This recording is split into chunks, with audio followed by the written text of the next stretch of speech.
नमस्कार दोस्तों, global stories में आपका स्वागत है। दोस्तों, आज हम आप सभी से एक ऐसी खबर का चर्चा करेंगे जो कि पूरे देश में चर्चा का विषय बना हुआ है।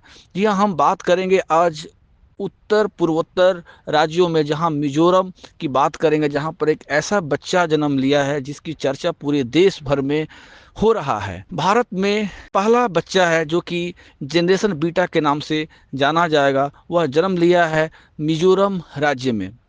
भारत के मिजोरम राज्य के आइजोल में नए साल के दिन यानी कि 1 जनवरी को पहला जेन बीटा बेबी का जन्म हुआ है। आप सोच रहे होंगे कि जनरेशन बीटा क्या है। जी हाँ, तो आइए जानते हैं उसके बारे में और आपको स्पष्ट जानकारी भी देंगे। दरअसल 2025 से लेकर आगामी 2039 के बीच जितने भी बच्चा पैदा होंगे वे सभी बच्चे जनरेशन बीटा कहलाएंगे। ये बच्चा एआई, ऑटोमेशन और पर्यावरणीय चुनौतियों के युग में बड़े होने वाले बच्चे होंगे। भविष्य की अर्थव्यवस्था और समाज को नया आकार देते हुए ये जनरेशन तकनीकी प्रगति और सस्टेनेबिलिटी के साथ दुनिया को नेविगेट भी करेंगे। उन्हें तेजी से बदलते वैश्विक परिवेश में नए अवसरों और नए बाधाओं का सामना करना भी होगा। ऐसे में 1 जनवरी 2025 से जन्म लेने वाले दुनिया भर के बच्चे जनरेशन बीटा कहलाएंगे। मिली जानकारी के अनुसार मिजोरम में जन्मे इस बच्चे का नाम फ्रैंकी रेमरू एतिदिका जाडेंग रखा गया है। इसका जन्म 1 जनवरी को रात 12:03 पर हुआ। जन्म के समय इस बच्चे का वजन 3 केजी से ऊपर था। अस्पताल के लेमना वार्ड की सिस्टर लाल छू आन्नावामी ने बताया कि बच्चे का स्वास्थ्य अच्छा है और उसे किसी भी तरीके की परेशानी नहीं है। आइजोल के अनुसार फ्रैंकी अपने परिवार का सबसे नया सदस्य है।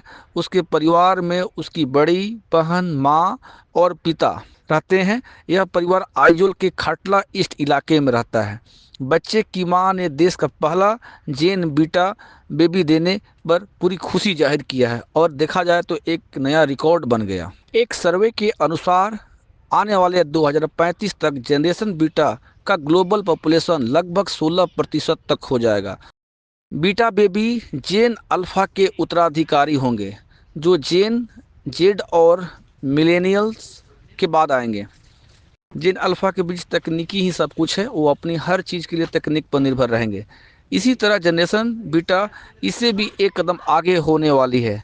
यह एक नए युग की शुरुआत होगी। आर्टिफिशियल इंटेलिजेंस और टेक्नोलॉजी के युग में जन्मे बीटा बच्चे अपने डेली लाइफ में तकनीक पर पूरी तरीके से निर्भर होंगे। जनरेशन बीटा एक ऐसे युग में रहेंगे जहां रोजमर्रा के जीवन एआई और ऑटोमेशन से लबरेज होगा। सामाजिक वैज्ञानिकों के अनुसार आमतौर पर एक पीढ़ी 15 साल से 20 साल तक होती है, यानी 15 साल से 20 साल उनकी अवधि होती है। उसके बाद बदलाव आता है। पीढ़ी का नामकरण उसी दौर को सांस्कृतिक, आर्थिक और तकनीकी घटनाओं के आधार पर किया जाता है। जैसे 1901 से लेकर 1924 के दौर में जो भी पीढ़ी पैदा हुए उसे ग्रेटेस्ट जनरेशन कहा गया, क्योंकि इन लोगों ने महामंदी और द्वितीय विश्व युद्ध के दौरान अपना जीवन यापन किया था। इन लोगों को पारंपरिक मूल्यों के लिए जाना जाता था, जो अपने बेसिक्स पर टिके रहे और बच्चों की परवरिश के लिए कड़ा संघर्ष किए।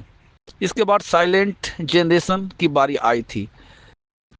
यह जनरेशन 1925 से लेकर 1945 तक मानी गई है। इस जनरेशन के दौरान महामंदी और दूसरे विश्व युद्ध शुरू हुए थे। If you like this video, like, subscribe and comment.